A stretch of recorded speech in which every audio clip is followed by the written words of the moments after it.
Hinold up na nga, binugbog pa. Yan ang inabot ng sukli ng isang 30 anyos sa taxi driver sa Herbosa Street, Tondo, Maynila kaninang umaga. Kwento ng biktimang si Rolando Catalogo, tinangay ang 1,800 pesos na kinita niya ng dalawang lalaking nagpatid daw sa Blooming Creek. Agad humingi ng tulong sa pulis si Catalogo para sundan ang mga sospek, pero naisahan pa rin siya. Bigla raw may humatak kay Catalogo at kinuyog siya ng mga sospek at barkada nito. Tumigil lang daw pambubugbog na maglabas na ng baril ang mga pulis. Arestado ang 18 anyos si Joshua Lopez, nakakasuhan ng robbery hold-up. Nakatakas naman ang iba niyang kasama. Hindi ko po in-hold up yun. Humingi man ako ng tawad kahit wala akong kasalanan. Tawarin niya sana ako. Summer na at panahon na para mag-swimming. Hanap niyo ba ay summer destination na di naman kalayuan at swak na swak sa budget? Narito ang Metro Action Report ni Gerard Garcia. Kung nagtitipid at hindi kaya ng budget ang mga mamahaling beach resort sa Boracay at Palawan, bakit hindi ninyo subukan ang mga pool resort na malapit lang sa Metro Manila? Sa resort na ito sa Antipolo, Rizal, sa halagang 150 pesos na entrance fee, may enjoy mo na ang mahigit 10 naglalakihang swimming pools na meron pang slide. Pwede ka ring mag-nature tripping at kapag nagutom, mag-food trip sa kanilang restaurant o mag-relax sa kanilang spa. Ang cottage at villas, naglalaro lang sa halagang 350 hanggang 3,500 pesos. Ang pamilya Mendoza, 3,000 pesos daw ang budget, pero sold na sold daw sila. Pagdating mo dito parang ma-relax ka, yung mind mo may peace. Kung beach party naman ang trip nyo, bakit hindi subukan ang beach resort na ito sa Real Quezon? 20 pesos lang ang entrance fee kada tao at ang cottage, nasa 500 pesos. Kung dream nyo namang may experience na tumira sa tabing dagat, 2,000 pesos lang ang overnight dito sa beach house ng Pamilya Portilla. May unlimited swimming na, may nature tripping pa. Bakit sila dapat pumunta? Kasi para maramdaman nila kung ano talaga yung nature. Maramdaman nila yung dagat. Ang grande o simple man ang summer outing ninyo, ang importante, i-enjoy ito kasama ang pamilya at barkada ninyo. Gerard Garcia, News 5.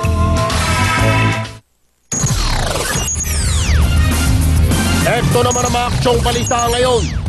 Nasunugan na, ninakawan pa. Ilang tenant ng Evergutesco Grand Central Mall sa Caloocan, nalimas sa mga tindang cellphone. Gayong pwesto nila, di naman naabo. 5 taong gulang na babae sa Bulacan, ginahasa ng kapitbahay. Sospek, iginiit na ang paslit pa raw ang nagyayang maghubad. Sa Tutok Tulfo Exclusive, till death do us part ika nga.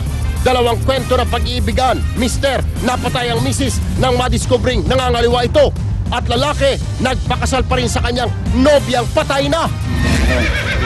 Sa OC Exclusive, mga nagpapaamo ng pangarerang kabayo, mas inuuna pa raw ang kapakanan ng mga hayop kaysa kanilang sarili.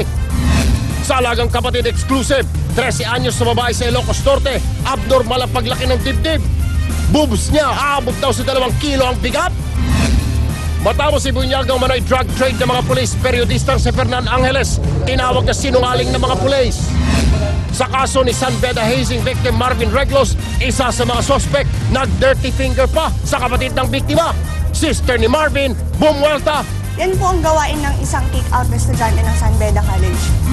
Sa Corona impeachment trial, Mrs. ng punong maestrado, atras na nga ba sa pagtitistigo? Sa Action Sports, Barako Bull Center, Mick Penice, nagsalita na tungkol sa pang-best actor daw na asta niya sa isang laro. When you look at it, it is pretty funny, so you gotta laugh. As long as, you know, what happened makes people laugh, then I'm happy. At sa Showbiz Action, film Mexican na si Jessica Sanchez, muling napawaw ang mga judge sa American Idol.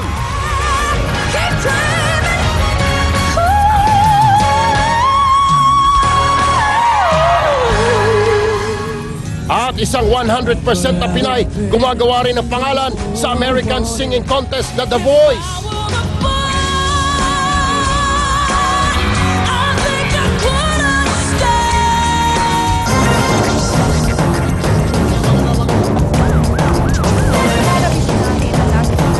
Partner, mga kapatid, simula. So whether or not sasagutin.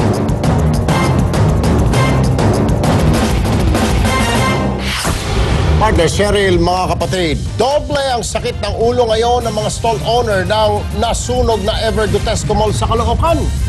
Paano ba naman? Nasunugan na nga, ninakawan pa raw ang mapapakinabangan pa sana nilang mga paninda. At Erwin, ang sinisisi nila sa nangyari ang hindi raw agad pagpayag ng mga otoridad na papasukin sila ng gusali. Ikwento mo, Mon Gualvez. Ako ano na yung bag ko, walang laman. Hindi naman siya... Walang patid sa kakaiyak si Arlene habang nakatambay sa labas ng nasunog na Ever Gutesco Grand Central Mall sa Caloocan. Bukod kasi nasunog ang kanyang mga paninda, nanakaw pa raw ang iba. Kwento raw sa kanya nakasama nakapasok ng mall, wala nang laman ng kahon ni Arlene na pinaglalagay ng mga ibinibentang cellphone. Suma total, nasa 20 cellphone na nagkakahalaga ng mahigit 40,000 ang nawala kay Arlene. Paano na ako ngayon makakapag-umpisa ako? Wala na pala ako makukuha. Sinisisi ni Arlene ang maigpit na seguridad sa nasunog na mall, kaya hindi agad siya nakapasok para may salba ang mga gamit. Ilang araw na kami nagpapakapagod magpila-pila dyan. Ayaw kami papatukin. Ayun, inakaw na nga. Sa kabila nito, nananatiling mahigpit ang mga otoridad. Bago makapasok, hinahanapan ng mga papeles sa mga stall owner at pinagsusot ng helmet at bota. Mag-iisang linggo na mula nang mangyari ang sunog dito sa Ever Gutesco Grand Central Mall. Pero hanggang ngayon marami pa rin mga tenants ang di nakapasok at umaasa makakakuha pa ng mga pakinabang ang mga paninda. Sa ngayon, nakatambay pa rin mga bumbero sa labas ng mall. Patuloy rin ang investigasyon ng Interagency Task Force sa totoong sanhi ng sunog. Magre-recover pa rin yung mga investigador natin ng pieces of evidence doon sa area na yon. Pinag-aaralan na rin ang paglalagay ng mga braces na susuporta sa gusali para masigurong hindi ito babagsak. Mon Gualvez, News 5. Sa ibang balita naman, sinagot ng Task Force Angeles sa mga pinakawalang banat ni Daily Tribune reporter Fernan Angeles na nagsasangkot sa mga pulis Pasig sa bentahan ng droga. Lahat daw ng ikinanta ng periodista, pawang kasinungalingan. Romel Lopez, ikwento mo. He is lying to his teeth. Ito ang mabigat na banat ng Eastern Police District sa mga pasabog ng periodistang si Fernan Angeles. Sa exclusive interview ng News 5 sa Daily Tribune reporter, sinabi niyang nag-text pa siya kay dating EPD Director Francisco Manalo tungkol sa pagkakasangkot umano ng ilang pulis sa drug trade sa Pasig. Ayon kay Angeles, nasamsam mula sa suspect na si Faisal Sangkopan ang kalahating kilo ng shabu, 850,000 pesos at 2 high-end na baril noong 11 ng Marso. Pero pinalaya rin siya ng mga pulis kapalit ng kalahating milyong piso. Lantaran din dinawit ni Angeles ang Pasig PNP at EPD sa muling bintahan ng mga drogang nasasamsam nila. Pero hirit ni Senior Superintendent Danilo Maligalig ng Task Force Angeles, malaki itong kasinungalingan. Sa text message na nakuha nila kay Manalo na galing umano mismo kay Angeles, 50 grams lang na shabu ang nasabat ng mga pulis. 650,000 lang daw ang perang nakuha kasama ang 2 pistol. Sa text pa nito ay sinabi raw ni Angeles na napalayang nadakip na si Faisal matapos magbayad ng halagang 200,000 pesos. Fernan Angeles has the propensity to lie. And in fact, he is lying with this statement in his email. Kasinungalingan din daw ang isyung namaling warrant of arrest laban sa kanya at ang pagtanggi ni Angeles na gumagamit siya ng droga. It would seem that he is trying to muddle the issue. He is trying to cloud certain facts with lies. Kaya hamon ng Task Force Angeles, magpa-drug test na lang sila at magpa-lie detector test para magkaalaman kung sino ang nagsisinungaling. Hindi naman kayo involved dun eh. Involved ba kayo para mag-react ng ganito?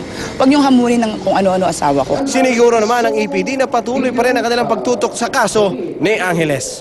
Romel Lopez, News 5. 2 na namang Pinoy ang nahatulan ng bitay matapos magpuslit ng droga sa China. Ayon sa Department of Foreign Affairs, sinubukan ng 2 na magpasok ng 12 kilo ng iligal na droga noong Enero. Hindi na sila pinangalanan ng ahensya. Isa raw sa 2 ay hinatulan ng death penalty without reprieve, habang posibleng ibaba ang sentensya sa isa pang Pinoy kung magpapakabait siya sa kulungan sa loob ng 2 taon. Inaapila na ng embahada sa mas mataas na korte ang kaso ng 2 Pinoy. Susunod sa aksyon, 5 taong gulang na bata sa Bulacan, ginahasa na binugbog pa. Suspect tumanggi pa kahit huli na sa akto. At sa Tutok Tulfo Exclusive, 2 kwento ng pag-iibigan, parehong nauwi sa kamatayan. Mga suspect at kaanak ng hazing victim na si Marvin Yan po ang Reglos gawain ng nagkaasaran. San Beda College. Kanyang dibdib. At sa alagang kapatid exclusive, 13 anyos na dalagita. Mabigat at malaki ang problema sa kanyang hinaharap.